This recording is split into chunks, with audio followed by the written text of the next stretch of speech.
Welcome back. તો આજે વિશ્વભરમાં 11મા યોગ દિવસની ઉજવણી કરવામાં આવી। વિશાખાપટ્ટનમમાં પીએમ મોદીએ હજારો લોકો સાથે સામૂહિક યોગ કર્યા। વિશ્વ યોગ દિવસની ઉજવણીમાં 40 દેશના રાજદ્વારીઓ પણ જોડાયા હતા કે જ્યાં ભારત સહિત 191 દેશોમાં વિશ્વ યોગ દિવસની ઉજવણી કરવામાં આવી।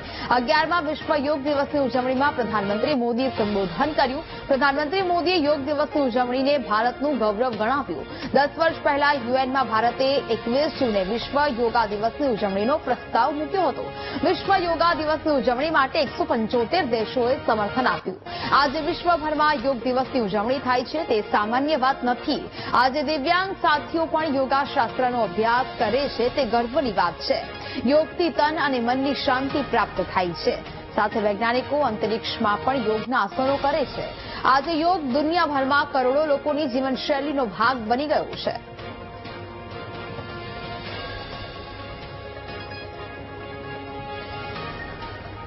आज 11वीं बार पूरा विश्व 21 जून को एक साथ योग कर रहा है। योग का सीधा साधा अर्थ होता है जुड़ना,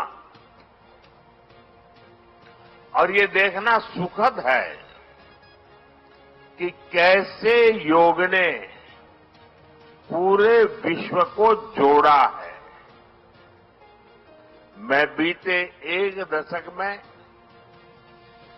योग की यात्रा को जब देखता हूं तो बहुत कुछ याद आता है। वो दिन जब संयुक्त राष्ट्र में भारत ने प्रस्ताव रखा कि 21 जून को अंतर्राष्ट्रीय योग दिवस के रूप में मान्यता मिले, और तब कम से कम समय में दुनिया के 175 देश हमारे इस प्रस्ताव के साथ खड़े हुए। આજે 11મા આંતરરાષ્ટ્રીય યોગ દિવસની ઉજવણી થઈ રહી છે, ત્યારે અમદાવાદમાં ભારતીય યોગ સંસ્થાન દ્વારા 201 જગ્યા પર યોગનું આયોજન કરવામાં આવ્યું હતું। નેમનગર વિસ્તારમાં નિકિતા પાર્ક ખાતે ભારતીય યોગ સંસ્થાન દ્વારા યોગનું આયોજન કરવામાં આવ્યું હતું, જેમાં લોકોએ જોડાઈને યોગ કર્યા હતા। મહત્વનું છે કે છેલ્લા 23 વર્ષથી નિકિતા પાર્કમાં ભારતીય યોગ સંસ્થાનનું યોગ કેન્દ્ર ચાલી રહ્યું છે। કેન્દ્રમાં નિયમિતપણે 40 લોકો યોગ કરે છે। આજની બદલાતી જીવનશૈલીમાં યોગ લોકોને ખૂબ ફાયદાકારક સાબિત થઈ રહ્યા છે। ભારતીય યોગ સંસ્થાન દ્વારા કેન્દ્રમાં આખું વર્ષ યોગ કરાવાય છે, કારણ કે યોગ માત્ર એક દિવસનો કાર્યક્રમ નહીં પરંતુ સંપૂર્ણ જીવનની સાધના છે, જે માણસના શરીરને રોગોથી મુક્તિ આપે છે। વધુ સમયથી અહીંયા ચલાવી રહ્યા છે।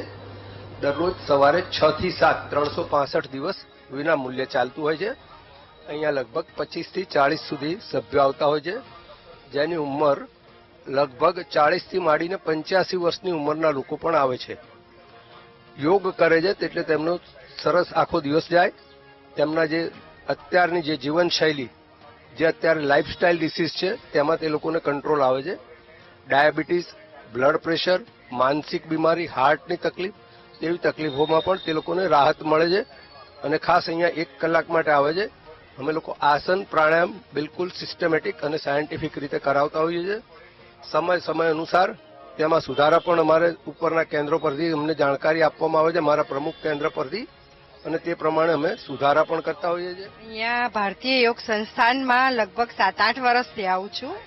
અહીંયા ન્યૂ નિકિતા પાર્ક કેન્દ્રમાં પણ અમારું કેન્દ્ર ચાલે છે। એમાં અમે ઘણા બધા શિક્ષકો રોજ સવારે 6 થી 7 યોગ કરાવીએ છીએ, અને એમાં ઘણા બધા સાધકો આવે છે, અને નિયમિત રીતે 365 દિવસ યોગ કરીએ છીએ, પ્રાણાયામ કરીએ છીએ, અને અવારનવાર કોઈ સેલિબ્રિટી કે કોઈ એવા ડોક્ટરને, સારા એવા પોલિટિશિયન હોય કોઈ, એને બોલાવી અને એમના જ્ઞાનનો પણ લાભ લઈએ છીએ। 11મો આંતરરાષ્ટ્રીય યોગ દિવસ છે, પણ યોગ એ એક દિવસનો કાર્યક્રમ નથી, પરંતુ જીવન જીવવાની શૈલી છે।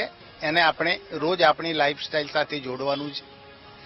નિયમિત યોગ કરવાથી જે લાઈફસ્ટાઈલ ડિસીઝ આજે વધી ગયા છે, નાની ઉંમરમાં બાળકોને હાર્ટ એટેક આવી રહ્યા છે, ડાયાબિટીસ, બ્લડ પ્રેશર, હાઇપરટેન્શન જેવા તકલીફોમાં વધારો થઈ રહ્યો છે તેનો એકમાત્ર ઉપાય યોગ છે અને આપણા વડાપ્રધાનશ્રીએ યોગને આંતરરાષ્ટ્રીય ઓળખ આપેલી છે. ભારતીય યોગ સંસ્થાને અમદાવાદની અંદર 201 જગ્યાએ ગાર્ડન અને શાળાઓની અંદર અને બીજી સંસ્થાઓમાં આવા જ કાર્યક્રમનું આયોજન કરેલું છે.